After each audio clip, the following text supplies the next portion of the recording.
Hello, HM Sheep. You know me. I'm Dr. Dan Dew. Now, looky here. I want to let you know that the last thing you should be doing is going to patreon.com/HMP and helping out this podcast. It's a form of welfare, and welfare is communism. You don't want to end up like those Jags that Patrick Swayze had to kill in Red Dawn, do you? I mean, sure, you'll get an extra bonus podcast each month, be an executive producer, or even get an exclusive t-shirt, but why? These guys are a bunch of lazy, shiftless morons with nothing to recommend them. They also refuse to bend their show to my will and turn it into a full hour-long discussion of why Agents of S.H.I.E.L.D. should be our national television show. So whatever you do, don't go to patreon.com/HMP and throw your hard-earned money their way. It only helps keep this monstrosity of a podcast on the internet. And his mama Dew always said, she said to me, "You've always been a disappointment, Dr. Dan Dew, and I cry myself to sleep every night." But she also said, "You only ever look out for number one." I'm Dr. Dan Dew. Burn in Hades!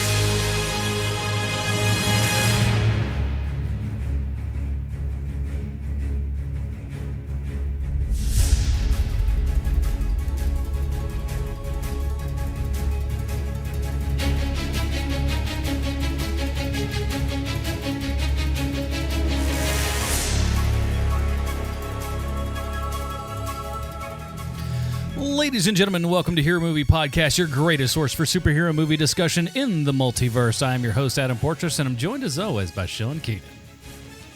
Heidi would like to know why Gwyneth Paltrow got better billing than Donald Glover in this movie. Good question. And of course, Bruce Leslie. I'm a prickly pear, and I was the captain of the academic team in high school, but we didn't wear dorky blazers like they do in this movie. We had cardigans. I would not doubt that you were on any sort of decathlon of any sort, Bruce, but you're a smart fella. And you're smart if you downloaded this episode, because guess what, everybody? Spider-Man has come home to the 21st century. We are now inside of Marvel Studios. And did they do a good job? Did they botch it? What happened? That's what we're here for, everybody. And we really appreciate you guys coming along on board here. Before we get the show started, though, we need to check out the old iTunes here, because we got a brand new iTunes review, everybody. It's 5 stars, a.k.a. Humdinger. A humdinger. This one comes to us from JBird06410. Good enough. Yay. And it's entitled Lots of Fun. I discovered this podcast from Preacher Podcast. Very nice. I've been listening to podcasts for a number of years, and I was disappointed that I didn't find this sooner. It's a great listen for folks who know the subject and do the homework to present the information, and it is a fun podcast. Great job, guys. You do. You make me break open my comic collection that I had not looked at in years. Well, thank you so much, man. We really appreciate that, and we appreciate everybody that goes down to the iTunes, gives us a 5-star review, a.k.a. Humdinger. Humdinger. And makes us happy, makes us excited. Now, we do have an email, but we're going to hold that for a little bit later, because it has to do with the movie that we're reviewing today, which, of course, is Spider-Man Homecoming. And I think I could. It's a little early as we record this, but my guess is this is probably going to win the weekend at the box office. What do you think? Where does it stand now? 120 million? You're a good guesser. You're a really good guesser, Adam. You know, I don't like to make bets, but I'm betting this is going to be numero uno. That's just it outperformed that Baby Driving movie. Well, Baby Driver is in its second week, but. Yeah, that's also a solid movie. You should see that movie too. Yeah. It's great. So, as long as there's not much music in it, I don't really like music. Well, I got some bad news. Not a fan of music, says I. I prefer silence. The only two things I don't like are music and cars. Can I go see that? Well, I love Mike Myers jokes. Oh, well, there you go. Well, perfect. I think you're set to go then. All right, everybody. Keep going. You can see me after the gag with the Mike Myers mask. I just stand up and say, "Thank you, everyone. I am done." Throw away my popcorn and leave. He's very decisive, that Bruce Leslie. He likes what he likes. He likes what he likes. And then he's going, baby. Going. So let's get into it, man. Here is the trailer for Spider-Man Homecoming.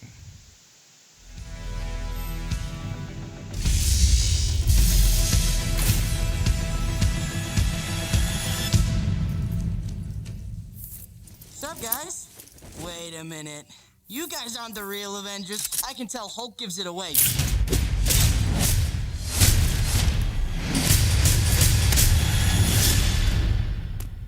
Oh, that was awesome.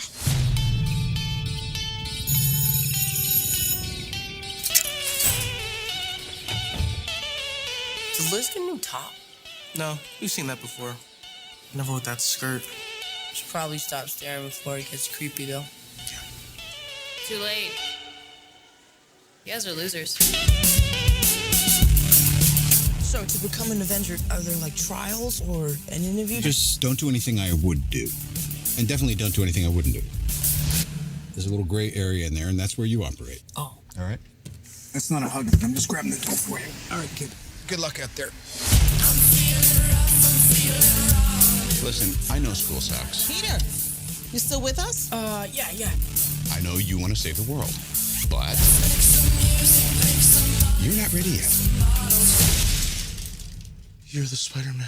No, I'm not. This is just a costume. This is From the ceiling. Stay close to the ground. And stay out of trouble.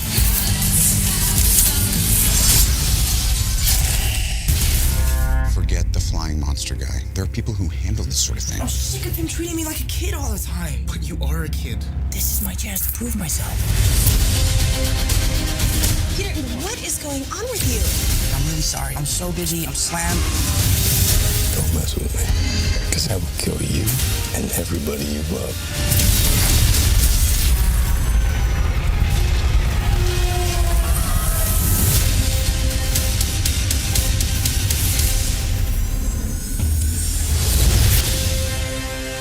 All right, everybody, that was the trailer for Spider-Man Homecoming, our new release review of this week. Here's the IMDb plotline. As we know, IMDb always 100% correct in everything they say and or do. Several months after the events of Captain America Civil War, Peter Parker, with the help of his mentor Tony Stark, tries to balance his life as an ordinary high school student in Queens, New York City, while fighting crime as his superhero alter ego Spider-Man. As a new threat, the Vulture emerges. This is directed by John Watts, starring Tom Holland, Michael Keaton, Robert Downey Jr., Marissa Tomei, and more. And for those of you new on the show, we have a little thing we like to call our comic book connection here. Bruce, give us our comic book connection for Spider-Man Homecoming. People know it's the comic book connection by the stinger. Oh, shoot. Yeah, that's right. Where's that stinger? Oh. Hey, guys, Adrian Toomes is the Vulture. Now, you may or may not know this, but the Vulture was the first costumed villain Spider-Man ever faced. I can just picture it in the early 60s when Stan Lee said to himself, you know what would really move books? Story about a teenager beating up an old man. And thus, the Vulture was born. Yep, one of the most characteristic traits of the Vulture is that he is an old man. Someone figured out pretty quickly that that was kind of a weird thing, so they came up with a guy named Blackie Drago, a younger fellow who became the Vulture. And you may be interested in knowing that Brian Michael Bendis specifically asked for Blackie to be drawn to look like Jason Statham in the Ultimate Comics. He apparently didn't find the same success with his dream casting on this one as he did with Nick Fury. Now, readers revolted against Blackie Drago and cried out, "Give us back the old man. We want to see a sextagenarian flying around in bird wings." So I always thought they could have probably carried the Vulture metaphor a little bit further and had him subsist strictly on a diet of roadkill, but that never happened. My first choice for Vulture casting was always George Burns, but alas, the media icon passed away before it could ever come to be. Now, I was not at all dissatisfied when rumors were swirling about Malkovich as Vulture, but yet again, that never came to be. Adrian Toomes spent a lot of time in prison. He was a member of pretty much every incarnation of the Sinister Six. His daughter became a S.H.I.E.L.D. agent, and he kidnapped Betty Brant at least once. In the comics, he has always been more of a bridesmaid than a bride or even a maid of honor. So I had to ask myself, how does one make the Vulture carry a movie as the lone villain? I never would have come up with the answer on my own, but it turns out that the answer is one part director of a creepy clown movie and one part Beetlejuice. Yes, the magic formula features on Mr. Mom, the guy who duplicated himself a bunch of times and became more mentally deficient with each copy. The guy who liked to build cars for the Japanese softball team that beat him at the company picnic. The guy I once thought was a horrible choice for Batman. The guy I thought would never catch on with his weird movie about Hanna-Barbera's Birdman. That's Harvey Birdman for you younger folks. Now that guy, Michael Keaton, he's going to be the Vulture. Well, I decided not to let this one pass me by. I got on the Keaton train early, and he did not let me down. So for all you listeners who love stories about teens perpetrating violence on the elderly, this movie's for you. All right. Now, let's get into it. Now, just for the new listeners and everything, we do want to let you know in advance that on this show, we do spoil everything. So if you have yet to see Spider-Man Homecoming, you may want to stop here. But my guess is, if the box office is any indication, probably pretty much everybody that's listening to this has seen it, right? Except for that one guy. Except for His that mom one won't guy. let him go. Sorry, Jerry. It's just not going to happen. Your mom doesn't love you as much as you thought that she did. Why don't you just, run away? She doesn't want him to go getting big ideas. Just wait a week, Jerry. It'll still be there. Yeah, my guess is this is not going away anytime soon. So, yeah, man, this is the first true full introduction to Spider-Man in the Marvel Cinematic Universe. We've had other Spider-Man movies before, and we got a taste of them in Homecoming. And this one starts out with a little nod to that Homecoming, which I liked. I did not see that coming at all because pretty much I did not pay attention to any trailers. That trailer that I played, I think that was maybe the only one that I saw. The rest of it I ignored completely, and boy, am I glad that I did. So do you think they wanted us to know that Spider-Man was in the MCU this time around? That's funny. Because boy, did they not drive that idea home. Well, let me tell you, man. Like right off the bat with this movie, they started hooking me in because when you start playing an orchestral version of the Spider-Man theme song from the '60s cartoon, yeah, you're doing stuff right. That is how you do that. It's right over the little Marvel Studios logo there. Just nothing but a big old smile across my face. I mean, literally from get of go. And I got to tell you, man, when I went to go see this movie today, I was like, oh, man, I got to go to the movie theater. It's going to take forever to get there. And then we get there, and then there's 85 different movie trailers in front of it. And a lot of them look like garbage. And I was like, oh, man, they're just completely sapping my will to live. And then instantly everything changes on a dime once they start playing that music. And then even better, man, once the logo goes away, up on the screen come the words, a film by Peter Parker, which I don't know why I love that so much, but I thought that was a nice way to introduce the movie. So good. And we see the world, the globe, the I don't know what that is. Is that the Daily Bugle globe? What is that? When he's looking out the window in the car? It'd have to be the Daily Bugle. I would think so. There's that giant structure that is the Earth. I mean, it's a globe of the Earth, and when he's looking out the window, you see it. And we get this little introduction from Peter's point of view, where he's doing it all on his cell phone, and I start to wonder, man, I sure hope this whole movie isn't like Chronicle. Because that would have been weird if they made this whole movie just Peter Parker's, I guess, perspective from Captain America Civil War. That would have been very funny, though.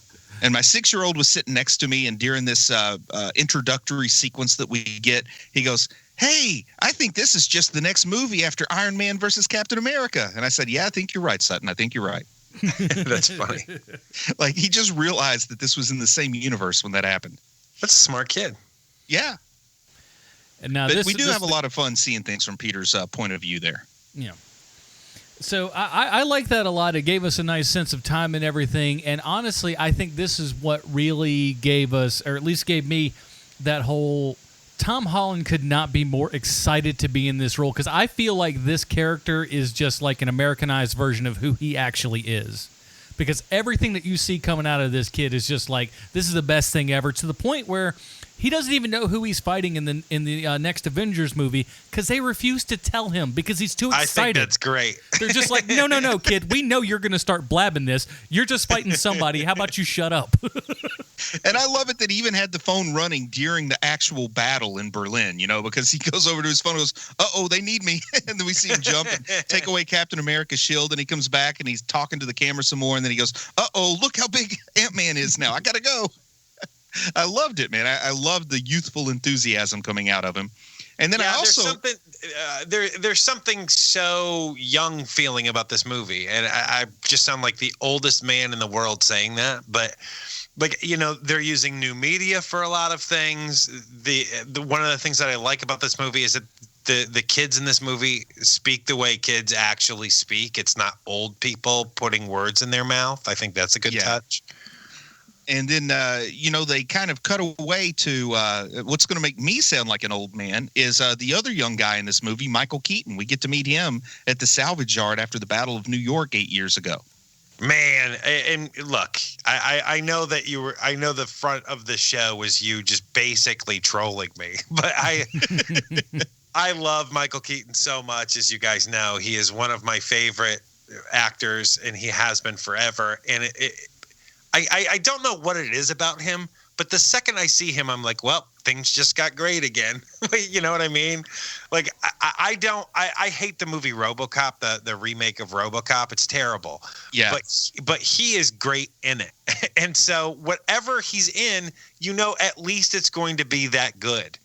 And so, how do you like the movie where he played a snowman? I have never seen Jack Frost. Maybe we'll have to check it out sometime, because I think he would be good in it. He might be, who knows? But from the second that you see him on screen in this movie, he's great. He is great all throughout this movie. You're getting all of the Keaton that you could possibly want. It's great. He's so good. And like back in the late 80s, early 90s, I saw an interview with him on, 60 Minutes or 2020 or some kind of thing that my parents would watch at night. And I saw him say, the difference between good acting is this. And he looked directly at the camera, and then he said, and this. And he looked about a quarter of an inch away from the camera. And I thought, okay, this guy understands what he's doing. But we get to meet him, man. And we got a lot of treats in this opening little scene with Michael Keaton, where he's working for some kind of contractor that's a salvage contractor. They got the contract with the city to come clean up the aftermath of the Chitauri invasion. And then, my goodness, how happy was I to see that Cagney or Lacey, I don't know which one she was, but one of them got promoted way up to damage control. Which reminds me, because they keep name checking it. So is there a damage control project in the works? There's a put pilot with ABC. I don't know what a put pilot is, but there is a put pilot contract with ABC. I'm in the business, and I don't know what that means. It's where you get a pilot and you just put it over there for a while. Well, I think from my research, a put pilot means if you make it, they guarantee they're going to at least show the pilot, though they may not pick up the series, versus, like a regular pilot. That's as good an explanation as any. I also read about a 1090 pilot. So anyway, it's a put pilot, which means that they're probably going to make at least one episode that we'll get to see of damage control. But it kind of surprised me how much effort this joint production was putting into promoting damage control. And it also makes me wonder, will Tyne Daly be the star of the next big Marvel TV show, Damage Control? Fingers crossed. She's done a lot of TV. She's done a lot of TV in her later days and everything. So I don't think was she Cagney or was she Lacey? Help me out here. Keep talking. I'll look it up. I'm 35. I don't know these things. Because if she's Lacey, then they're going to bring Cagney on for at least a guest spot, right? Oh, without a doubt. She'll probably be the villain. Ooh. Yeah, because you can't have Cagney without Lacey and vice versa. Agreed, and that's not how you say that. I also somehow I think he knew, and somehow I don't think he cares. She's Lacey. There you go. Good. So Cagney will have to be a guest spot.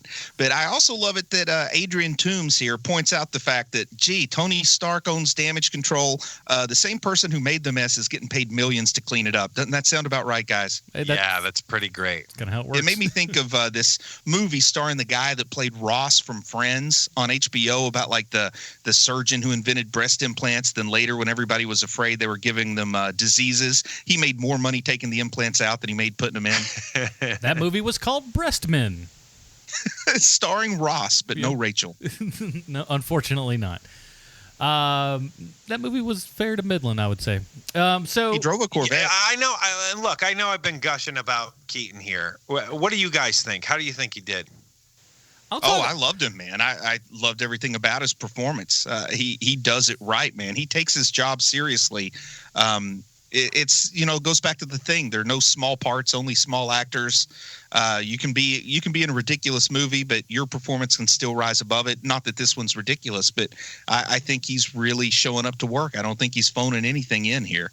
Agreed. And I think we'll talk about it a little bit later, but there is, and this goes across for a lot of Keaton performances and stuff, there is an odd, and I mean odd in a good way, an odd sincerity to everything that he does. That other actors don't really seem to have, and yet it's true. He comes in there, and it's just like something about how he delivers his lines and everything. You feel like he believes it more for some weird reason. I can't explain it. There's another thing. He can simultaneously carry a subtle foreboding along with giving the impression that somewhere inside him there's a bit of nobility too. He really, really plays like the blue collar values real well here. He also has this Bill Murray quality to him where he can be a complete jerk and you still like him anyway. Mm-hmm. Because I just saw him in The Founder, the Roy Kroc story about the guy who brought the McDonald's Whopper, to prominence. No, not the Whopper. The Big Mac. And and that character is wholly unlikable. Ray Kroc is a terrible human being, but because it's Michael Keaton, you're like, oh well, I still want to see this guy. I still like this guy. Yeah, he gets it. You get more empathy out of that character than you would if anyone else was playing it. Very true, for sure. And I don't know about you guys. I have no love for the Vulture. Like the Vulture is a character I don't care. He's never been a Spider-Man villain where I'm like, yes, the Vulture. This is a Vulture issue. Great. Yeah, I tell anybody, I've honestly thought that at the root of the character is that sort of conceit, the humor that he's this really old guy. Like that makes it funny because I can't think of many other villains, particularly villains that single out teenagers that are like these old bald-headed guys, and I always kind of thought that's what worked about him. That's why I thought Malkovich was going to be like perfect casting back when Raimi may have been doing a fourth Spider-Man, but Keaton brings something very different to the Vulture than what I expected, and I love what he brings. I'm going to fly through the air as a vulture. I also like the subtle way that they don't want to go over the top full-on comic book Vulture, especially not Silver Age comic book Vulture, because he looks just kind of ridiculous, but they give him that bomber jacket with the real furry collar because the Vulture always has like this puff of feathers around his shoulders that would look kind of almost like a feather boa or something if they tried to reproduce it faithfully. But it really works just as an incidental, like it's not really a costume. He just needs that leather jacket because it's cold out, and it just works for me. Yeah, it's pretty great. Nice touch. Now, I'll say this. One of the things that I really enjoyed about this is that he just, like his modus operandi for being a villain is super, super simple, is super, super easy, and we don't waste a lot of time on it. And he's also not trying to take over the world. One of the things that I really like about this movie is that it's small. I mean, small. But it's much smaller in scope than what we've seen recently in all these comic book movies. Oh, it absolutely is. And especially when you compare, Avengers type stuff and everything, this is on a very small scale. And I think it is such a smart move for them to make because this is something that could have easily gone, just gigantic size without even, breathing hard. Yeah, and it's the wrong move, quite frankly. And they make it clear, too, that this is this gray area. Tony Stark calls it out. Don't do anything I would do. Don't do anything I wouldn't do. There's this slight little gray area. So the Vulture's the perfect villain to be big enough to give a new version, a new version of Peter Parker a serious challenge, but small enough that Tony Stark would say he's way below the Avengers pay grade. Right. Because if you bring in Doc Ock terrorizing the city like he did in Spider-Man 2, the Raimi one, well, of course you're going to have some Avengers getting involved. And not Captain America, but Iron Man does come in and save the day in a way that I almost ask myself, would Iron Man really do that? But then I tell myself he's not really concerned about the fairy. He's concerned about Peter, and that's why he does it. Yes, I think so, too. I think that those are his motives for sure. What do you think about the new take on Midtown High that we get here? Because the typical Midtown High is just kind of generic high school where Flash Thompson's the football star. Here, it's now Midtown School of Science and Technology where everybody is a geek or a nerd to some degree, but then there's still that striation within their community that I think is going to kind of hit home with the target audience for this movie. I like the idea that Flash can be obnoxious without being muscle-bound. They did. Well, I'm sorry, Adam. Go ahead. I'm sorry. Well, they did do just a tiny little bit of that in Amazing Spider-Man. That was still more of the kind of more. They didn't lean on it as much as they did on this one, but that was more of kind of a more gifted school, if you will, than we'd actually seen prior. But I really like how they hit the school here. I like how they really tried to make it look like a magnet school in Queens would look. A lot of this does come from Bendis' Ultimate Spider-Man, of course, where and I'm talking more about Miles Morales. This movie is such a good is pastiche the word that I want to use, where they take elements from lots of different Spider-Man stories and kind of put it into Peter Parker to let everybody find a little something that they like, no matter what their flavor is. I didn't go to a magnet high school. I'm dumb, so sure. But anyway, I like it that this seems like the school that Miles Morales went to in the Ultimate Comics in the 1610 universe, and that they have not a school full of white people with red and blonde hair, Right. And it really feels like this is what I've never lived in Queens, never went to school in Queens, but I imagine this is closer to reality, where we have a diverse group of students. I like the idea that Flash is now an obnoxious an obnoxious rich kid. Yeah. I'm not going to dare try to take a stab at the ethnicity they're aiming for, because that's just a can of worms if I get it wrong. But he's definitely not the blonde hair. He's not Joe Manganiello. I can tell you that right now. the 40-year-old Joe Manganiello in the high school. And I'm going to just put it out here on the table. Having been to medical school, been through medical residency, I have ran into a lot of people that could be exactly who they're portraying as Flash Thompson in this movie. He is Guatemalan. See, I'm glad I didn't guess, man. If I'd picked Argentina, people would be killing me right now. Maybe. My one of my daughters went to what I lovingly refer to as Fancy Pants Academy. And it is a lot like, it looks like Midtown High. It really does. Everything is kind of modern and updated, and there's no like stupid kid trying to skateboard in the hall and all of that. Like it was a really nice touch that they're modernizing the Spider-Man mythos. And Liz in the comics had blonde hair and looked kind of like a typical Silver Age girl you'd have a crush on in high school. And they really dug deep for Liz, because she was the girl that Peter had a crush on, like in issue 1 and 2. And then once Gwen Stacy came along, we didn't really hear much from Liz until they decided to bring her back years later and revamp her character. She wound up marrying Harry Osborn. But it's kind of cool. They're doing that. They're giving us characters where you sort of know where they're coming from, but there's going to be more to them. We'll get into Michelle as this unfolds and the complicated way they've approached that character. We also get Ned, who looks like, physical appearance, age, the rapport he has with Peter really makes us think of a character named Genki Lee from the Ultimate Spider-Man that's friends with Miles Morales.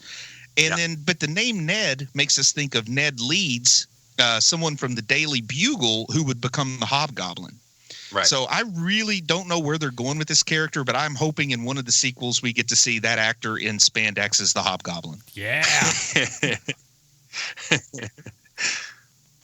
And then Betty Brant looks like she's 12 years old here, and it's so weird to think, man, wasn't she Elizabeth Banks 10 years ago? But yeah, how do you feel about? There's a lot going on with the high schoolers, right? Because I was recognizing names as they were firing them off. Like, that's a character from the comic book. Are they all characters from the book? I think like I said, Michelle is complicated. We'll get into that. But I think that all the ones that are given names are names that happen in the comic books. But other than the names, I don't know that they bear much similarities because all of Peter's Silver Age classmates, they were white. You know what I mean? Like, not just white, but blue eyes, blonde hair, and could be models, except for the guy who was supposed to be dorky, so they gave him glasses. That's it. But you see, kids, back in the 60s, I didn't know there were other races. I'm just as surprised as you. We got to roll. We got to roll for a really bookwormish type. Let's get David Cassidy in a pair of glasses and cast him. Perfect. But yeah, all the names, man, you can just kind of look through, and all the names have links to people that were friends of Peter's back, in the past when he was still in high school in the comics. Borrowing very, very much though from Bendis's take on Ultimate Spider-Man here. Now let's talk about this. I don't know. Go ahead. Let's talk about this. Perhaps. Go. All right, you, Sean, go. Well, what I was going to bring up was that I didn't realize it till I looked it up, but Kenneth Choi, who was also in the first Avenger, and he was one of the Howling Commandos alongside Captain America. He's also the principal in this movie. Did you see the photograph in his office? I did not. There's a photograph. I didn't know till I looked it up. Okay, I did of them. Yeah, I saw the photograph, and I saw that was the same actor in a black and white photograph, almost a la Wonder Woman style. But we're supposed to understand that Principal Morita is the grandson of Jim Morita from the Captain America First Avengers movie, which is the same actor, so that's cool. Wouldn't it be amazing? It's the Steve Trevor. Right, I think that's awesome. Yeah. Would it be awesome if they all had like just the regular, like all the Howling Commandos had like descendants that looked exactly like them, and we just go, well, we got Howling Commandos now. Well, they tried to do that a little bit with Dum Dum Dugan. They could have him just show up as Dum Dum the Third or whatever. Yeah, see, it could happen. But I guess the action, I'm watching the movie and I'm kind of liking what I'm seeing, but I'm starting to worry a little bit because it feels like, okay, I like the introduction to Keaton, and it was kind of interesting to see all the footage on Peter's phone from when he went to Berlin, but I feel like the rehashing stuff, and then we're not really seeing much with Spider-Man, and then the ATM scene happens, and I'm starting to regain my enthusiasm for the movie, because I will be honest, early on I was a little bit worried that maybe this movie wasn't going to live up to expectations, because it felt like it was taking its time getting started. I thought it was fine. I mean, I like kind of going through. This is kind of our third reboot here, and we're just trying to hold on as best we can and not repeat the same stuff, which I think is an awesome thing, that we're not repeating stuff over and over and over again, because that got old really fast. But I do the like ATM scene was fun, where he got to take on the Avengers. Yeah, now see, and that was the cool part too, and that was another thing that I like about it, and where they're really starting to get the Spider-Man character correct, where it's him really just trying to learn stuff. Do I lean on it this way? Would it be kind of a good thing for me to say? How do I approach this? So he's learning on the job on how to be a superhero, and I kind of like it. Yeah, there's a bunch of really nice touches like that where, even though he knows his power set now, it doesn't mean that he's perfect at being a superhero. And they show you that he's not the greatest superhero yet. Like, I love that. Nice touch. Tons of power, but not a real good idea of how to use it or when to use it. I do like when he attacks the guy that's just trying to get his keys out of his car that he locked in him. I like that one. And then, oh, man, everybody's yelling at him. What a great scene. And that's when Stan Lee pops into a window, which you could clearly tell was not on location, but still fun to see Stan anyway. James Gunn directed, I can tell you that. And then he's eating the churro, leaving all the messages for Happy, and Happy never returns. But there's a payoff later when we find out that Tony has received all those messages and paid attention to them. You know, it's kind of touching later on. It pays off. But it's this ATM scene where the first act ends and our protagonist is introduced to the conflict that's going to push this movie along. And I like the ATM battle, man, because it shows us that he's pretty darn capable, but then he's totally not prepared for the unexpected when they break out the alien technology, the special technology that they have with them with those guns and such, and the bodega gets burned down. I thought this. Yeah, and you learn about how dangerous it all is too. You know, I mean, he doesn't even realize how dangerous a situation he was in until after, when he's looking over the wreckage. Yeah, oh, exactly, man. He goes in and rescues the cat and the guy, and then he knows he's got to figure out what's going on. So I guess the next thing we really come to is when he and Ned, and I think we get to have a little bit of fun along the way when Ned brings the Death Star over, and we can tell he's got a crush on Aunt May. And we probably ought to talk a little bit about Aunt May before we move into the next beat. Boy, they tried to homely up my girl a whole lot, but it didn't work, everybody. I could see through that mess. I think no, it did not. I think they accomplished exactly what they were going for. And that's like, you know, when you're in high school and you've got the friend that's got the hot mom, and then you show somebody else a picture of her and they're like, well, you know, she's cute enough, but I don't get it. I don't get your obsession. And you're like, yeah, but you didn't live in my neighborhood. You know, there's something like they're giving her just that faint air of, you know what, you might have a chance. That's why she gets the free sticky rice, because the guy thinks he might have a chance. And she hikes her pants up to her armpits. That's another way to try to make somebody look less appealing, I guess. They kept her in big old glasses all the time. Man, I do love the high pants. I don't know what the inspiration for that was, but man, they kept getting higher every scene she was in. High-waist pants are back in, though. I guess, man. I need to get me some. But you know, then he goes to the party with Ned, and Aunt May drops him off, and Ned has the hat. And I got to tell you, man, I like the hat on Ned. It looks good on. Wouldn't work on me, but it works for Ned.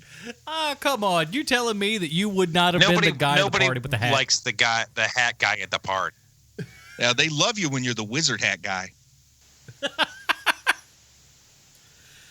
But God, I love Ned. Ned is a fantastic addition to this thing, and I love with the suit and everything. I love how the suit functions. This is something that I was a little bit worried about, it being, you know, kind of a Stark thing and stuff, and going to have some sort of we knew some sort of technology to it, and I won't get to the more, you know, advanced stuff till later, but just the fact that when he pushes a button, how it just slides right off of him. I thought that was such a cool, neat thing that we'd never really seen before. And as we get introduced to the suit a little bit at a time, even before the full capabilities are unlocked, I'm thinking, well, people are going to have feelings about this suit. They're either going to love it or hate it. Nobody's going to just be like, that suit was there and I rolled with it. You know what I mean? Because this is starting to get pretty far afield from what we're used to in a spider suit. I can't believe I liked it as much as I did. Because I was afraid. I'm like, I love the fact that, you know, Peter goes through, he makes his own webs. This is what this kid does, and to have a suit with a whole bunch of technology in it, I was a little bit afraid of that. I didn't know that we'd go as far as we did, and ultimately, I can't say that I hated it. I'd still like the regular one. Here's the weird way I approached it, or how I felt about it. I thought, you know what? I like this just fine, but I don't think Spider-Man needs all this, but it doesn't bother me. But then it started to bother me because I knew there were going to be a lot of people who complained about it. And even though it didn't bother me, the fact that I was going to have to hear people complain about it bothered me. So that's a weird meta realization to have while you're watching the movie, but that's sort of where I stood with it. If I could watch the movie in a vacuum, I'm cool with the suit, but I was worried about how much I was going to have to hear other people whine about it. Sean, do you whine about the suit? No, I don't. That's good. That's good. No, I don't. I love the suit, actually. And I think that it makes sense that Tony, you know, it's going to get a pass from the fan base because Tony made the suit, you know, and having that, we're skipping way far ahead here, but having that whole, the whole bit about how, look, the suit doesn't make you, you make the suit. Right. Like that's, And they did the smart thing, like you said, we're getting ahead of things, but they did the smart thing by taking that suit out before the climax. Mm-hmm. And but the next big I mean, when you're watching the trailers for that movie, it doesn't really make sense that he is just wearing, his homemade Spider-Man suit until you're watching the movie, and then it makes complete sense because he shouldn't have to rely on all of Tony Stark's technology in order to save the day. As a matter of fact, it takes away from Spider-Man altogether if he does save the day with all of that tech. And not to mention that his homemade suit is a major bit of fan service to Scarlet Spider. I mean, he looks like Scarlet Spider when he's in the blue hoodie with the red suit underneath. I mean, that is a way, like I said, they've found a way to kind of give us Miles Morales, Peter Parker, and Ben Reilly all in one Spider-Man here. That pastiche idea. Mm-hmm. Now, I'll say this. I said it during Civil War. It's even more so here. I love the eyes. The eyes that we finally can see Spider-Man emote and be able to do things and not have to worry about taking that bloody mask off. And there's a scene where he's wearing the mask. In any other Spider-Man film, he would not be wearing that mask, and they kept it on him, and I love it.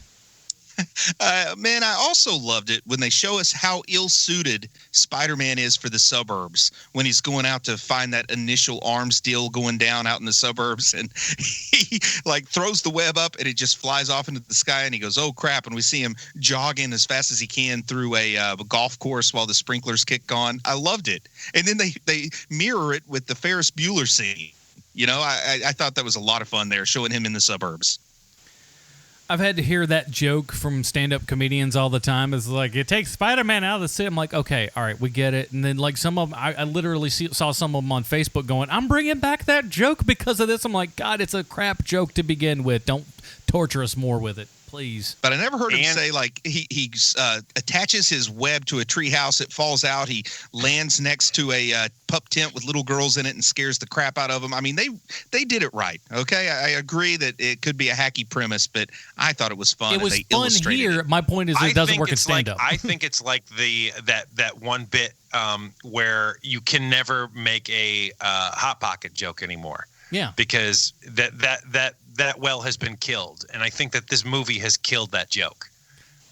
Yeah, you'd think, but I've literally seen people going, I'm gonna break that joke back out again, and I'm just like, no. What's the joke gonna be? Hey, did you guys see that Spider-Man? You remember when I talked about this 3 years ago? Ugh. Yeah, I want to break out the Hannibal Buress, Bill Cosby jokes after seeing this movie.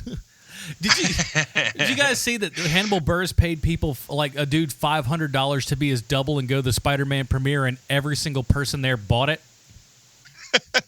Who was the double? Was it Cedric the Entertainer? Was it somebody that looks nothing like him? No, it was like a dude. He paid some dude like $500 to go to the Spider-Man premiere, and there were actual news outlets and stuff that interviewed quote unquote Hannibal Buress and put him through the. Well, people are so dumb.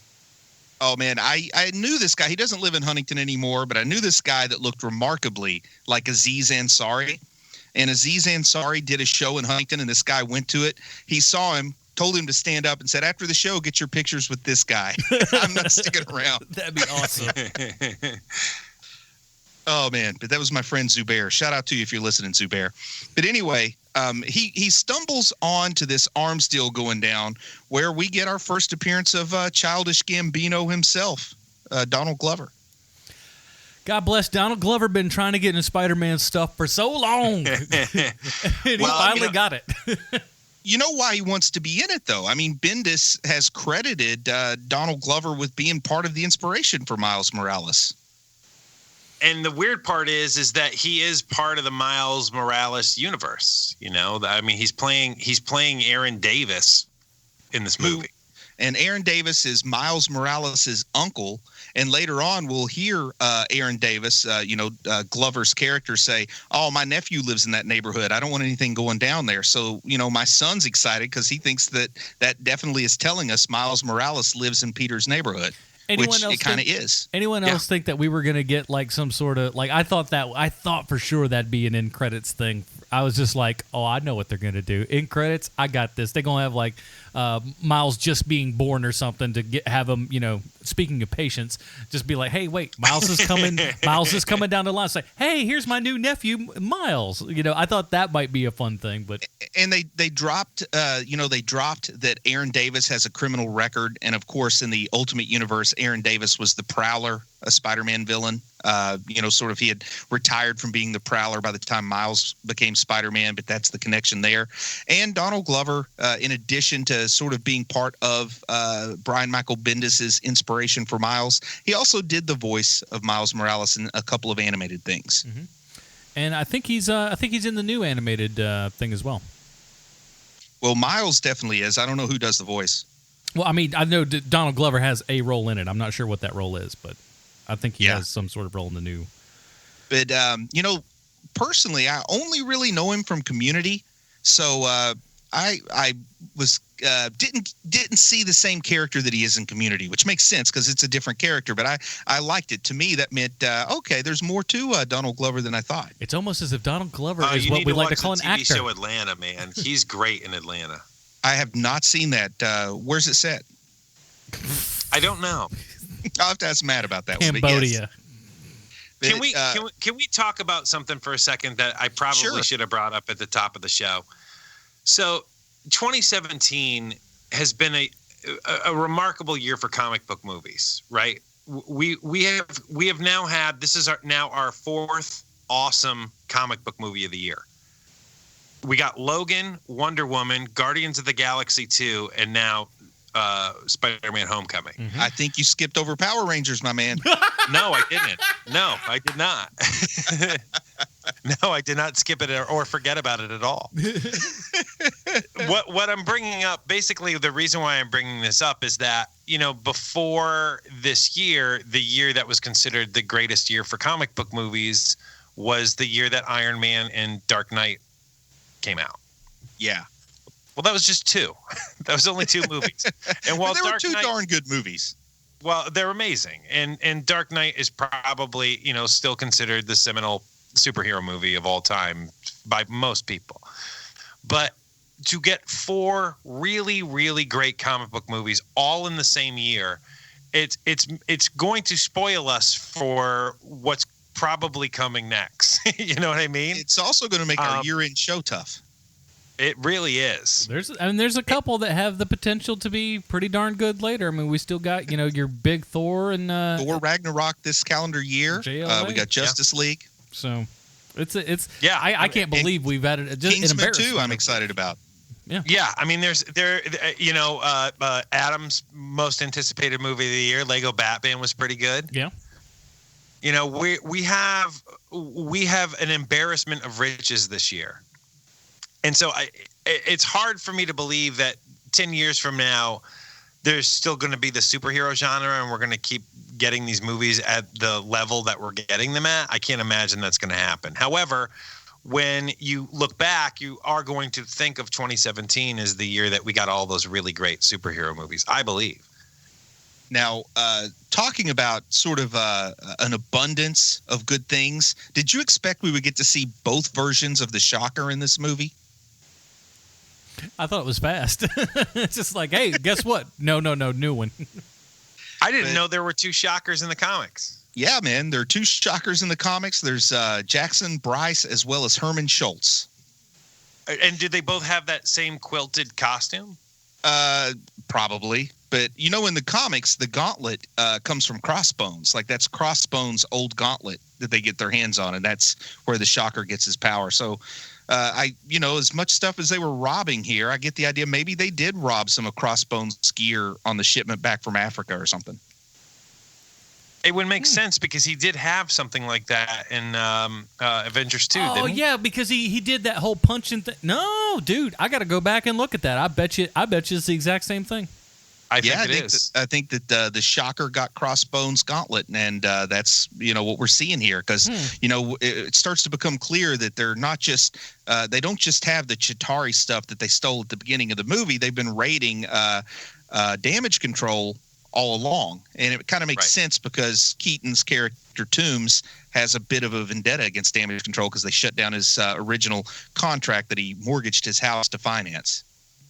I also like the idea that the Shocker, who is just a completely forgettable Spider-Man villain, is 1,000 times better in this movie. The portrayal of him is 1,000 times better than the Electro character in Amazing Spider-Man 2. Yeah, and Tinkerer is better than Electro too, I would say. Yeah.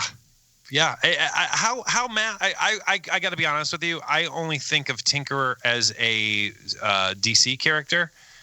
How big a character is he in the Spider-Man universe? Bigger in the Ultimate Comics.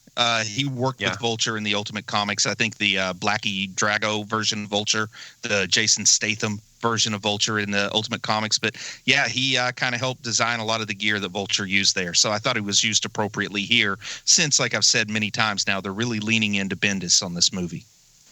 Yeah, for sure. And that's the thing. To me, that's a wise thing to do. And I hear a lot of other people, I want to get you guys' take on this.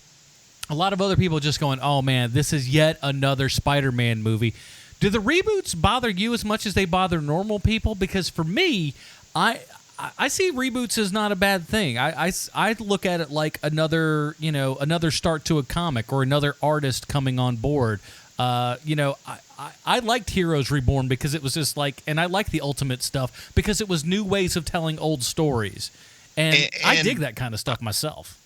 I've gotten to the point where I like reboots because things can get stale quickly without them. Imagine Action Comics started in 1936, and if they hadn't rebooted that, here we're going on 81 years or 81 years now, man. Boy, that would be awful stale if you didn't spice that up a couple of times along the way. But I like it when I see stuff like this. It's to me it's refreshing. It's like, oh, we get a new thing, and I think this time, and you always go, is this going to be the best version of this yet? And you always hope that, and it seems at least so far with this, we're going down that right road.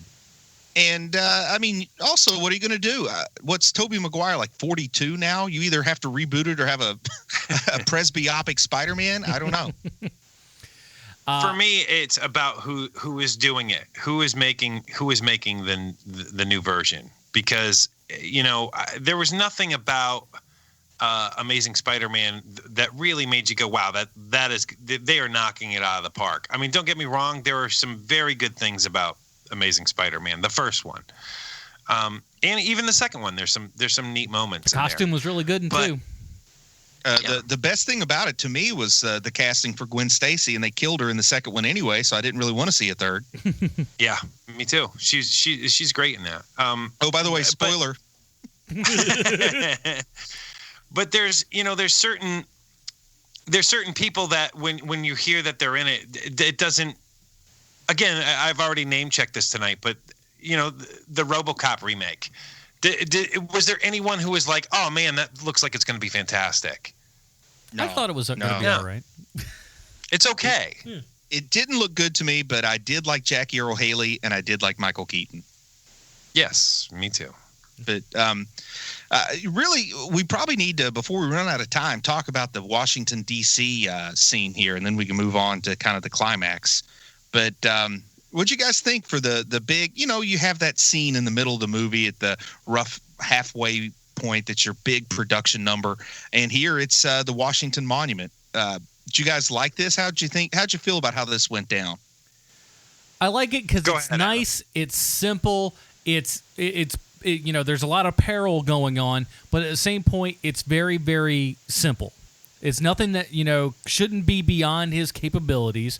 But it's still at the same time, he's new. He's never climbed this high. He doesn't know how to get up there fast enough because, the Spider-Man that we all know would just kind of slingshot himself up there. He doesn't really do that. He just is still like climbing and climbing as fast as he possibly can. It doesn't have all the beats worked out that a seasoned superhero would do. And I think that plays so well. And I love the fact throughout this entire thing, Spider-Man is not perfect. And it works so well. And when he gets up there and he's afraid of how high he is, that's another beat from the Miles Morales incarnation of Spider-Man, because early on that was a conceit of the characters that we had a Spider-Man who was afraid of heights and how's he going to deal with that. And we get just a little touch of that. Like I said, they've given us Ben Reilly with that homemade costume. Of course, we've got Peter Parker and we've got Miles Morales both tangentially, and we got a little touch of Miles and Peter here when we see him afraid of heights. And I think it was just a lot of good stuff put together. We got his classmates in peril in the, in the elevator in the monument. We got that really stone-faced elevator operator. I love how she says, "Don't worry, all the safety functions all the safety mechanisms are functioning." Then we get to hear the artificial intelligence say they're absolutely not functioning. Love it.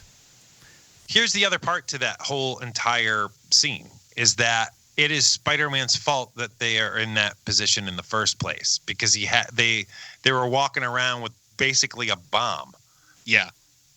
That's him. He's the one that made all of that happen. If he doesn't take that away and give it to Ned doesn't put it in his backpack, that doesn't happen. And so there's a really great, it's like I was saying earlier, it's really great that he's just not very good at this yet. And they give us a couple of scenes where they potentially could have rehashed things that have been done in the past, and then they decide not to do that. We've got the whole rescue of Liz, and when she's falling down in the elevator and he shoots down that web to save her, that easily could have been a Gwen Stacy moment, where they could have had him kill her, and that would have been where he made some kind of turn. Then he's hanging upside down, and the artificial intelligence in his suit says, "Go ahead and kiss her," which, of course, would be a reproduction of that iconic moment from the Tobey Maguire movie with Kirsten Dunst, and instead his web cracks and he just goes falling down the elevator shaft. It's fun because they're, the Watts and company are showing us, we know these tropes that you've seen in the past, and we understand that you like them, but we're not going to give them to you here. We're just going to let you know that we're making the conscious choice not to repeat those. Yeah. It's very cool. Especially the hanging upside down, and the AI says, "Go ahead and kiss her." And I think, oh man, are they really going to do that? And of course they don't. So you know who the artificial voice is, right? It's the lady from that movie about the heroin addicts, Requiem to a Dream or whatever. That's exactly right, Jennifer Connelly. And the cool part about that is that Jennifer Connelly is married to Paul Bettany, who did the voice in Iron Man's costume. Yeah, so Jarvis, and is now Vision. Yep. I love it, but the only part about it that is disappointing, we only get a voice. Jennifer Garner, she's a good lady to look at there, She's easy on the eyes, that one. When they make Lady Vision a character in the movies, they'll bring her on. Oh, fine, we'll take that. Lady Vision. Well, is it the 90s again? The next big thing after what the throwdown at the Washington Monument is the Staten Island ferry, where he gets that information from Aaron Davis about where the arms deal is going to go down. So Peter hits the Staten Island ferry where he has to fight again with the Vulture. And we meet a guy named Matt Gargan here, which I thought was cool because I love that actor from Better Call Saul is where I know him from. But he plays a really good villain, and I like him here in this movie as Matt Gargan with, for some unknown reason, he has a scorpion tattooed on his neck. Who's to say? That's his astrological sign. What's up? What's wrong? Doesn't Matt Gargan also end up as someone else later? I only know him as the Scorpion, but Venom. Yeah, Scorpion becomes Venom at one point. Yeah, that's right. That's what it is. But I want to see the Flash Thompson in this movie become Venom because that will be interesting. Venom weighs 98 pounds. First, he has to lose his legs as an astronaut or whatever, and then become Venom. I'll take it. But, the Staten Island ferry, let's just we'll get to the point. It's a disaster. Mm-hmm. The ferry's cut in half and sinking. Peter throws his webs around, tries to pull it back. He has that Jesus Christ pose that to me is very reminiscent of that wonderful train scene from Spider-Man 2. Once again, telling us, we know you like this scene, but guess what? He's going to fail instead of succeed here.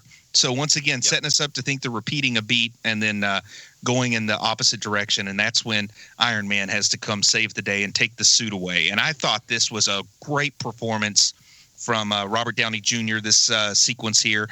And I really love what was written here, where we see him basically laying it all out. If one of them died, that's on you. But if you died, well, that's on me. So, like the tough love moment, taking your suit away. Oh, my God, I sound like my dad. Trying not to do that, but here I am. He's saying all that stuff.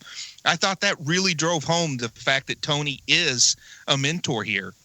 Tony, this is when he talks to him, and we realize that he has been listening to all those voicemails that have been going to Happy, because he says, oh, I heard you quit band, well, why don't you just stick to the churro lady kind of thing? Like, it's sort of touching that, Tony really, really cares about Peter, but he also doesn't want to let him know just how involved he is. You know what I mean? Doesn't want to, quote unquote, smother him or let him get his ego too inflated.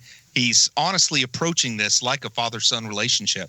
Much better than that kid in Iron Man 3 when he said, oh, don't be a you-know-what when he drove off. He's grown a little bit. He had to grow. and I like seeing a Tony Stark where we don't have to deal with the PTSD subplot. Yeah, it's fine. But I do like him coming in here, and I'm also liked how they did use him very sparingly as well, because this really could have been the the Tony Stark show featuring Spider-Man, but it was Spider-Man with a dash of Tony Stark in there, and that was so refreshing that they didn't lean hard into Iron Man. And I also feel it was also a really smart move. It's also a really smart move to have Jon Favreau's Happy character, so you have the presence of Tony without actually having Tony there. Mm-hmm. It's a really smart move. And I also want to clarify what I said about nice to see him without the PTSD subplot. I think that subplot is a good one. I think folks that deal with that probably appreciate seeing a superhero like Iron Man dealing with it. But I mean, it's a little bit like a throwback to the first movie when we see him here, which is just kind of a nice nostalgic feel. Yeah. I think it's just like, hey, look, there's a character that we all kind of know and love, and he's a fantastic bridge from the cinematic Marvel Cinematic Universe and bringing this one into it as well.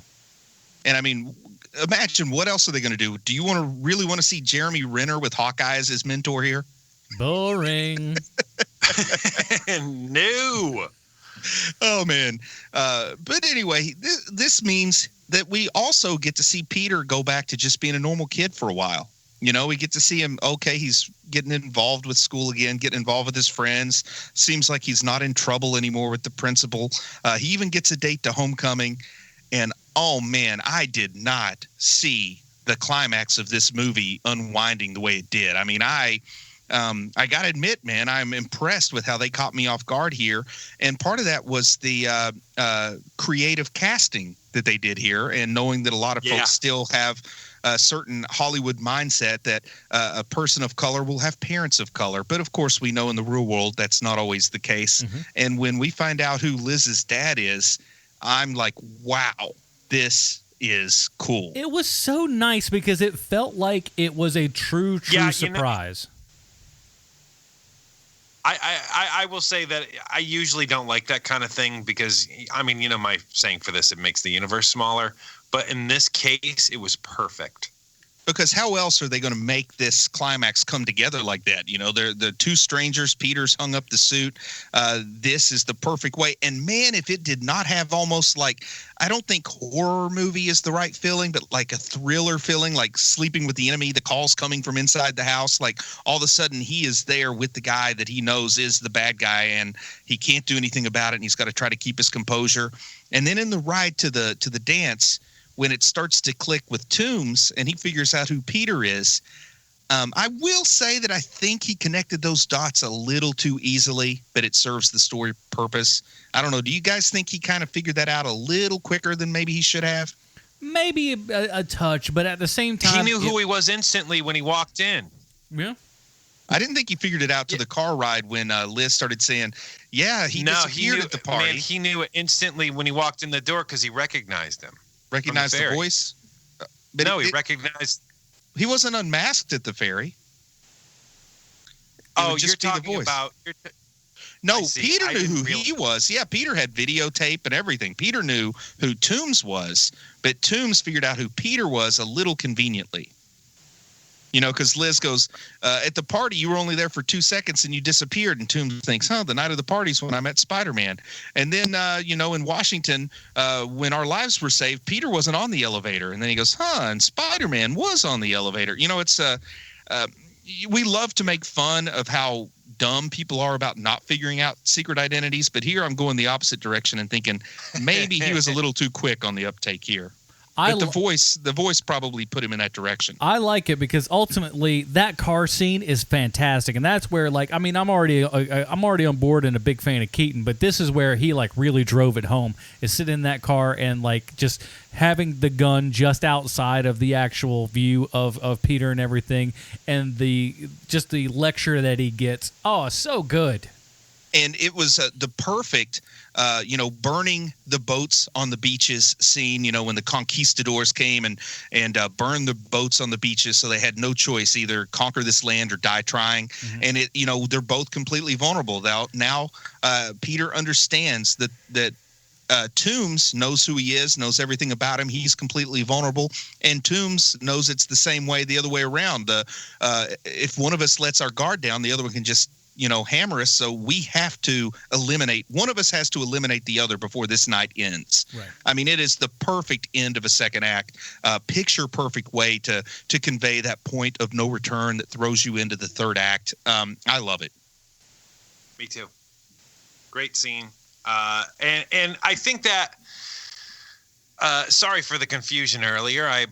My Skype is going in and out. If you couldn't tell. That's okay, man. I think that scene is something that I'm going to take away from this movie. Him in the car. It's so picture perfect. And as much as I'm just heaping praise all over Michael Keaton, Tom Holland does a really great job in this movie too. He's really good. He looks like a nerdy kid, but he also has 6-pack abs and looks like he could punch somebody in the face and it would hurt. But he has that face. Yes, he does. He does. And this whole family connection does seem a little bit close to the storyline with Norman and Harry Osborn from the Raimi films, but it's still different enough that it works for me. And this gets us to the point where Peter has to ditch his dream date at homecoming and go dig out the old Scarlet Spider costume and get things going, man. And finally, Ned gets to be the man in the chair, the guy in the chair. I love that. I love making kind of ancillary characters useful and at the same time not really feeling like it's shoved in there for no reason. Because first of all, we plant the seed earlier that he wants that. He wants to be that dude. Microchip. Yeah. He's excited for that, and then when he finally gets the chance to, he gets to shine and do what he wanted to do the whole time, thus becoming not only not just being a side character, but becoming an integral part to why Peter succeeds. And we get the little tiff with shocker number 2, which of course Ned gets to save the day by picking up the web slinger and gumming up the old gauntlet or whatever, and then Peter. In the warehouse, when he has the brief moment of Michael Keaton monologuing. Once again, we've reached in the postmodern movie fan won't accept monologuing unless there's a bit of meta awareness, like the villain has to know that they're monologuing. Mm-hmm. No one's been able to monologue since Watchmen came out in 1986, basically. But I like it because he says, "Oh, and also I needed more time," and then boom, man, the suit flies out, cuts all the beams. And Peter gets covered in rubble. I just love how Toombs is such a smart character. We don't let him get away with being a dumb criminal. This guy, he's not a super criminal or anything. He's there to make a better life for his family and everything. And if he's got to do some rotten stuff in the between, he's okay with that. He's made his peace. But he's also not just a run-of-the-mill smash and grab kind of guy. He's a dude who's going to do what he does and do it better than anybody else out there. And he's been doing it for 8 years at this point, which is kind of astounding when you think about it. And he deals with the threat in one way and one way only, and that's he just tackles it head on right away. We see that when the first shocker kind of tries to blackmail him when he gets fired, and then we see it again here with Peter when he brings the house down on him. I thought that was the anti-gravity gun. Yeah, I did like that. But I am going to tell you here that there's a trope that I don't like that shows up in so many of the movies I do like. But the whole power of positive thinking, like suddenly just because you believe in yourself, I call it the Grinch that stole Christmas. His heart grew 5 sizes that day and he could suddenly lift everything. That kind of happens here, man. He has the power of positive thinking that makes him stronger, and he throws the rubble off of him. I'm fine with that because here's the thing: because given what we know about Spider-Man, I don't think he realizes how strong he actually is, and I think that that's never truly been put to the test until this point. And I think now he has an inkling of what his actual strength is. Because those of us that are fans of the comics knows that, Spider-Man is pretty darn strong. We don't see it. We also, we don't think about it like that a lot, but he is. He's stronger than Captain America, not as strong as the Hulk. That's where he comes down. Though he did punch the Hulk to the moon. I always think of him. I always think of that. I think of that moment there where he's pulling off the rubble as kind of his Shawshank Redemption moment, where he's like, "Oh, okay, I figured out everything I'm supposed to have figured out now." And the rain's coming down on him, too, which is a bit of an homage to a splash page in Spider-Man 33. They kind of recreate that visually here as well. Mm-hmm. But, yeah, it's the power of positive thinking. He gets loose, and, man, if they don't have the craziest final battle I have ever seen in a superhero movie, I think. I've never seen anything like this. Like the 15-year-old kid without his Stark Industries suit, clinging to the side of a jet that looks like a Las Vegas casino with the light show going on around it. I don't know if either of you have ever been to Planet Hollywood in Las Vegas, but man, it looks like that plane. It's just crazy. I don't know how Peter could have any expectation of surviving this, and he probably doesn't. He's just trying to stop it. And man, they found high stakes when the stakes aren't that high. You know what I mean? Like the battle is just crazy. We got a teenager dangling from the side of a jet fighting way up in the sky where, there's no way you're going to survive this. Yeah, I thought this was wonderful. I thought this was ambitious. I thought they swung for the fences and made contact. Yeah, it's a lot of fun, and it felt like it was, again, what it was supposed to be. And they also found a way for Peter to lose and win. Which is a hard thing to do. I mean, they showed us, if it weren't for Peter throwing that monkey wrench into the gears, Vulture would have succeeded in stealing all of this Avengers gear, and then who knows what would have happened. But also, he still got beat up pretty good.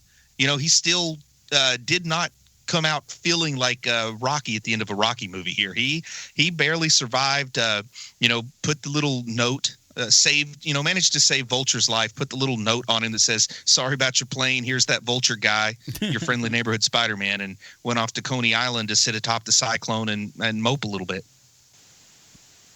Who amongst us isn't good for some moping? Oh, I'm good at moping, but I've never moped atop the cyclone. Get to work. And then after this, I think we need to talk about Zendaya. Zendaya? How do you say her name, Sean? I think it's Zendaya. Okay, because I haven't watched Casey Undercover enough to know her work that well. But here, they reveal her. They've been calling her Michelle, but finally they make her captain of the academic team. And she goes, my friends call me MJ. So that's where they're making that, okay, so even though we don't have a Mary Jane, we kind of do have a Mary Jane. But what did you guys think about Zendaya in this movie? There were a lot of times where she really felt tacked on, but they kind of, I guess, have let us know that she'll be a bigger part in the future. What do you guys think about her in this movie? It felt like, I don't know. It's weird to figure it out only on the first viewing and stuff, because it did feel like, oh, this should be like the girl that you probably should be going after and not the other girl kind of thing. But I don't think, it didn't feel like we got enough out of the character to really make a solid guess. I felt like Zendaya is an awfully well-established name for this role, but they must have big things for her in the future. And the vibe I got from her really was Ali Sheedy from The Breakfast Club, and then later I read where Watts had said that's exactly what he was going for, was Ali Sheedy from The Breakfast Club. So, he succeeded there, I guess. But I do love the things that she snarked at all. But when you hear Zendaya has been cast in this movie, I mean, we expect her to play the Liz role, don't we? That's what I thought. I mean, for all the hullabaloo. What was that, Sean?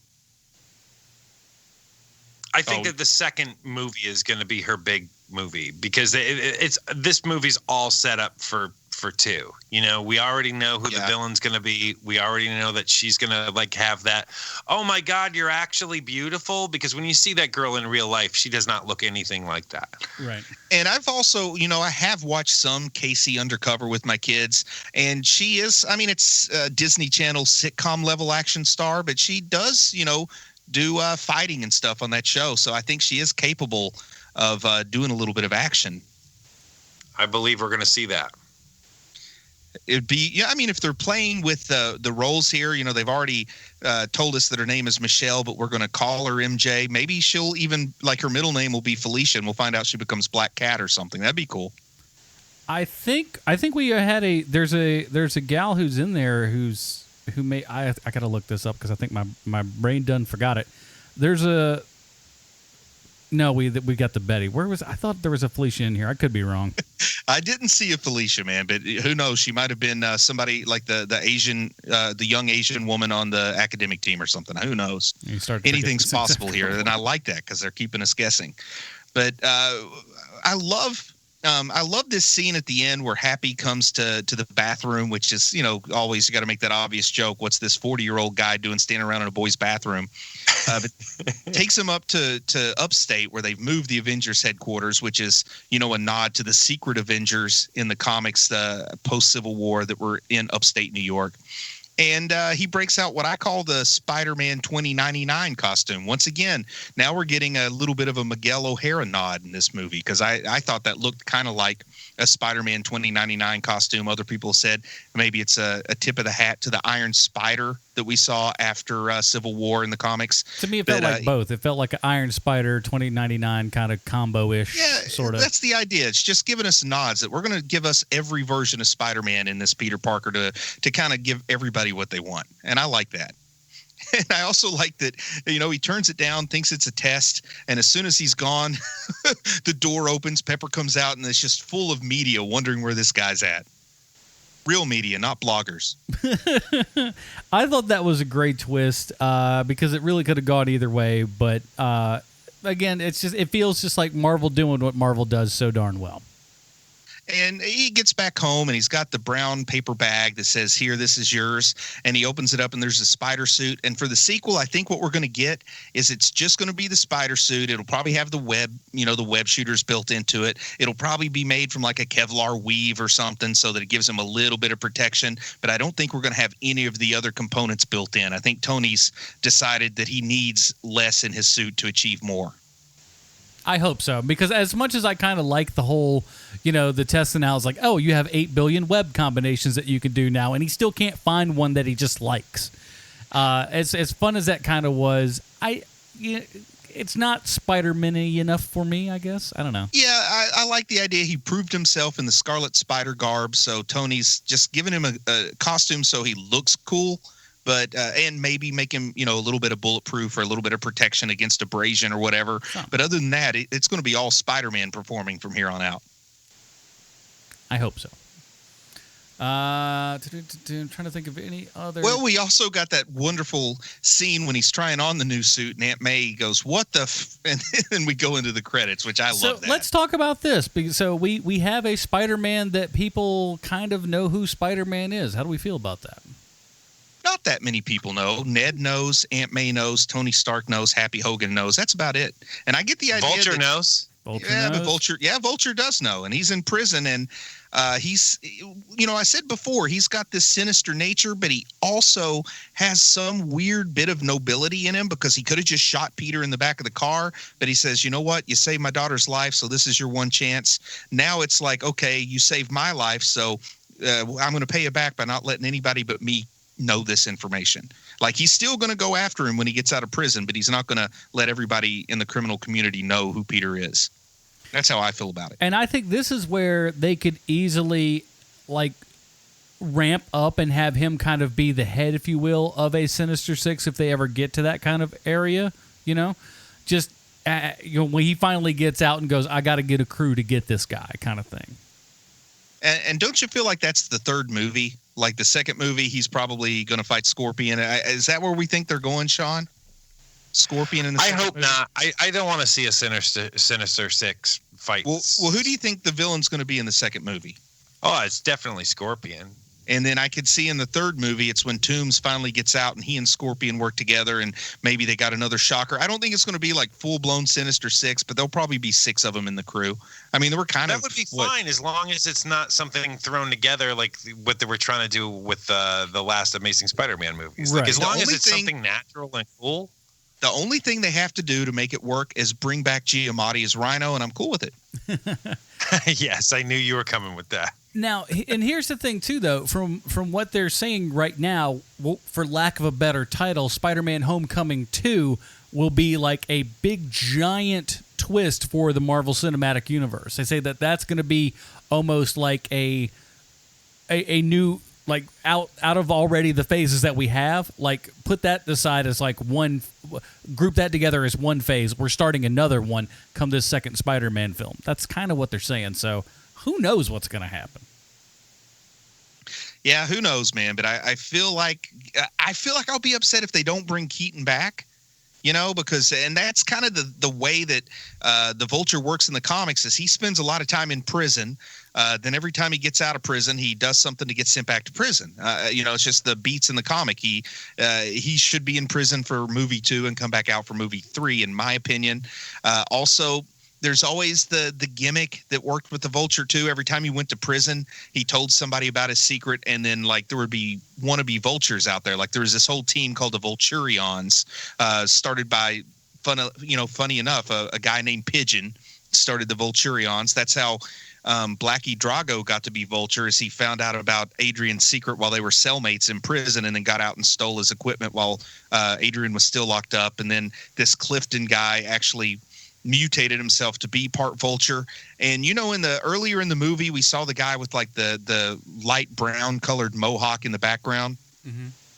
That's what Clifton kind of looks like in the comics, the one who mutates himself into a man Vulture. And here's the thing though, I think even if I want to see more Keaton, don't get me wrong, but even if we don't, even if he's a one and doneer, I think it's been I thought it was a great story, great arc, and if we never see him again, yeah, it's not going to be the best, but I think he did pretty darn well with what he had. Yeah, I agree. But I would like to see more, don't get me wrong. And also, I think it's more important to make a good movie than it is to have the right villain. Indeed. You know, if they've proven that you can make a good movie around Vulture, they can just put their hand in the old popcorn bag and pull out a random rogues gallery, which there's a large, as long as it's not Paste Pot Pete, I'll go with just about anything. Yeah, Spider-Man has just one of the really great rogues galleries out there, and I think that they can definitely play into that as much as possible. Rivaled only by The Flash and Batman. I mean, there's no crazy quilt that's going to show up in a Spider-Man movie, but there's close. Yeah, I mean, but there's a couple of those that have that kind of deep roster, and Spider-Man is definitely amongst them. A Kraven movie would be great. I love honestly, Kraven. I would really love to see it, and I love the Ultimate's take on Kraven, and I'd like to see that happen. At least as for like a, even if it's just like the opener for everything, I think that'd be great. And I would even be up for a Blackie Drago version of the Vulture in one of the later movies if they could get Statham to play the role. And he'd have to be a bit part. He wouldn't be the main villain, but he'd be a supporting character, just so that we could see that go full circle with Bendis. He does that from time. You never know. Well, also, but something we always know around here is that this comic book movie in some way or form relates back to our good friend Sylvester Stallone. Well, thank you, Adam. I have a prepared statement. Oh. Marissa Tomei plays Aunt May in Spider-Man Homecoming in a bit of stunt casting so nutty that if you saw she was playing Aunt May 10 years ago, you would have laughed and thought to yourself, well, that's absolute crap. Who wrote this stupid article? But she is, and she's great. And even though she used to date Robert Downey Jr., she's a pro and doesn't let it get in her way. Because I can't imagine being on the Downey train in the 90s was an easy train to be on, what with the drugs and the drinking and the unfortunate hair. However, her most trying times would come in 1992, just after she won the Academy Award for My Cousin Vinny. Okay, now please keep in mind that everything you're about to hear is absolutely true. After Marissa Tomei's Oscar win for My Cousin Vinny, a bunch of film critics, the most notable of which being Rex Reed, believe a conspiracy theory that Tomei hadn't actually won the Oscar and that Jack Palance, who was presenting the award for Best Supporting Actress, had read the wrong name off the teleprompter. You know what, HMPers? That is an amazing crackpot theory. If there were a Hall of Fame for crackpot theories, this one would be in the Grand Hall. And it goes like this. Palance, being an older guy, wasn't wearing his glasses and ended up reading the wrong name because Tomei's name was the last listed alphabetically. Who else was nominated, you ask? Well, Judy Davis, June Plowright, Vanessa Redgrave, and Miranda Richardson. I recognize most of those names.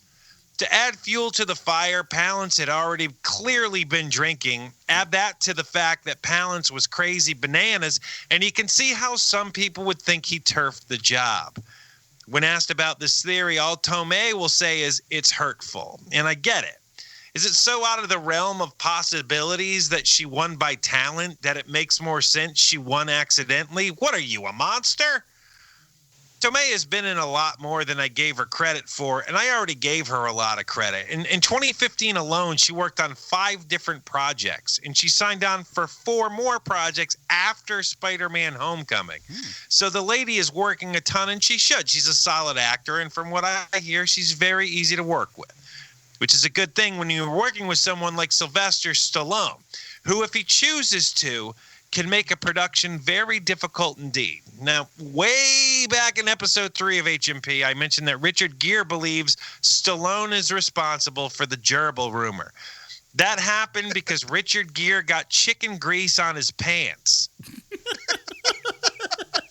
Seriously. Because Gere got chicken grease on Stallone's pants. Stallone got Gere fired, and Gere believes to this day that Stallone started it. Stallone denies it, but I want to live in a world where Stallone is the originator because that is a world that has way more magic in it. Think of the rumors that might have started about Marissa Tomei if Stallone had a problem with her. But Marissa Tomei is a joy to work with, so no such rumors exist, even though they both worked on the 1991 movie Oscar, where Marissa Tomei plays Stallone's daughter, Lisa Provolone. Now, we've talked about this movie a lot over the years, the latest time being our retro review of Raimi's Spider-Man 2. And man, what a great show that ended up being. Bruce was terrific as always. The Stallone connection was solid. And even though Adam gets crushed a lot on this show about his work ethic, he was also on that episode. Now, I don't know if I've ever said this before, but I don't know why Oscar gets so much hate. It's not a bad movie. Yeah, it's not my kind of comedy, and it's dated, but it's not the horror show everyone makes it out to be. So there you have it, HMPers. This week's Stallone connection. Now, Gargan and Shocker, let's review Spider-Man Homecoming, and prepare ourselves for the upcoming nerd war, because trust me, there is about to be one between the people who think Spider-Man 2 is a far superior film to Spider-Man Homecoming and vice versa. Oh, my goodness. Well, hey, if my sources are to be believed, Marissa Tomei is kind of into guys that look like me. Short, stocky. Well, you're not bald. I'm not balding, but I'm willing to shave the front if I'm ever single again. Yeah, there you go. Well, let me keep those options open, buddy. Yeah. Marissa Tomei. Now, here on Hero Movie Podcast, we got a little something different. We're not like other podcasts. Oh, no. We don't have letters or numbers or whatever, stars. We don't do any of that garbage when rating films. We have something that is called the patented Robin rating system. Now, to find out exactly how that breaks down, why don't you head on over to facebook.com/Hero Movie Podcast. Give us a like while you're there. We're almost up to 2,000, and you'll see it right there on top of the screen. So let's get down to it. Bruce, where does Spider-Man Homecoming land on the official HMP Robin rating system for you, sir? Well, there's a temptation when a movie is really, really good to call it great. And also, people think you're being negative when you say something is really good but not great. I think it's positive to say a movie is really good, really, really good. And this movie is really good. But for me, this movie is a Tim Drake. People are going to think I'm slamming on the movie because I'm giving it 4 stars instead of 5. There were just a few things that didn't sit as well with me, but I love the movie. I've seen it twice. There's nothing, you can't find any bad time watching it, but it just quite doesn't make Dick Grayson for me. Okay, Mr. Keenan. I am afraid to give this a Dick Grayson because I need to put some distance between me and this movie. I never want to have what happened on episode 1 of Star Wars happen to me again. So I am right now tentatively giving this a Tim Drake because I think it's a very good movie. It might be a great movie, but I'm not going to know until there's some distance. And that's what the year ends for. Yeah. For me, I feel the same way, but I'm just gonna go. I'm gonna take that leap right now. Having only seen it once, I still want to see it again. I'll see it probably once more in the theaters and of course home video and stuff as well. I'm gonna take that small leap. I'm gonna go Dick Grayson again. That could change. That might change if upon second and third viewings and stuff. But we've covered all the Spider-Man movies except for Spider-Man 3 on this show. And I'll be honest, I think this is, for as far as like tone goes and everything and giving me what I want in a Spider-Man movie, this does it. And it does it in ways that I didn't necessarily think that I wanted. And to me, that's when you have something special, when you go, this is what I want. And they go, okay, we're not going to give you exactly that, but we're going to give you this. What do you think about this? And you go, I didn't know that that's what I wanted, but you kind of gave it to me, and it works better than it has any right to. And I love this. I think this is the first time we've got a great Peter Parker and a great Spider-Man, because for the other two, one was good at one and not the other. We're going on 2 hours, Adam. Tom Holland. I'm just giving it. And I'd say I like it. But so, yeah, it's a Dick Grayson for me. I'm going to the top of the. Thank you, Sean. You know what? You can both sit and spin. Anyways, just for that, I guess we'll talk about what we're going to be doing next week, everybody, because guess what? As of this recording, Sean and Bruce don't know what we're doing next week. I do, though. Next week, we have something interesting. We've got a patron who has reached a level that no one else has reached at this point. He's been a solid guy throughout the entire time that he's been with HMP, and he's reached a particular level, and with that, I have given him choice as to what we watch on next week's program. Next week's program will be a movie that I don't think anyone's heard of, and it's called Guyver 2. I've heard of it. And I've seen the first one. God bless you both, because you're better. I love Richard Dean Anderson. You've got more off than most other people. So that's what we're due to. Jim Beverly has chosen for us the Guyver 2. David Hayter, man. The guy who co-wrote an X-Men movie, and most people know as the voice of Solid Snake. He was in a movie, and I part of me was like, this can't have a comic book connection, and sure enough, it does. So doggone it, we have to do it. Jim Beverly, you've won this round, my friend. So we'll see. So it was just like, oh shucks, here we go. So next week we're going to be reviewing Guyver 2, and let me tell you, Jim Beverly, I've watched the trailer, and we're in for something, boy. you can't have the ups without the downs on this program. Isn't Mark Hamill in the first one? I don't know. I think he is. He might be. Mark Hamill is known in that around in the early 90s and stuff. I'm sure he was probably ready, willing, and able. So we'll be talking about that next week. In the meantime, Bruce, where can we find more of your work on the internet, sir? Big announcement this week, man. Chubby Wizard, Wrath of the Manticore is now finally available on Audible. The Patreon members who've heard me complain before some of our episodes get started know that this was a long road for me, and a moment of personal pride that I brute forced this sucker onto Audible. It's a fast-paced sword and sorcery action comedy, and now you can listen to it if you're not a reader like Adam. Yeah. So what could be better than listening to my voice for 6.5 hours? Listening for free, because, of course, with Audible, you can kind of just use credits to get the books and don't actually have to shell out the cash, or sign up for Audible, get the book for free, then chuck Audible out the window without paying a dime. But anyway, it's there. I think people will listen to it. They'll be amazed. They'll wonder, how did he do it? Well, the answer is I put my head in a bucket. That's how I did it. No lie. So go to Audible, download your copy of Chubby Wizard, Wrath of the Manticore. Of course, the ebook and paper book are always available on Amazon as well. We call him Head in the Bucket Bruce, we do. Keenan? How did he read it with the bucket on his head? Anyway. I had to memorize my lines before I went in. He pasted it on the inside of the bucket. That's what I call my Brando phase. Ooh. You can reach me on Twitter at Hero Movie Sean. You can reach me at our other podcast, Preacher Podcast. And I've got some big news coming up in about a week or two here. So stay tuned for that. Very fancy. And I actually do a guest spot this week on Outside the Cinema, some friends of mine. And we talk about a movie where a girl pretends to be a boy to get, an internship. And we also talk about rock aliens from another planet with Pia Zadora singing around and being crazy. They're horrible movies, and come listen to us talk about them, and that's on Outside the Cinema, so check that out as well. And, of course, you can always follow us on Facebook, Twitter, all that kind of stuff at Hero Movie Pod, and support the show, man. Be like our good friend Jim Beverly and go down to patreon.com/HMP and join in the fun. You get the pre-show, post-show, and all that kind of good jazz.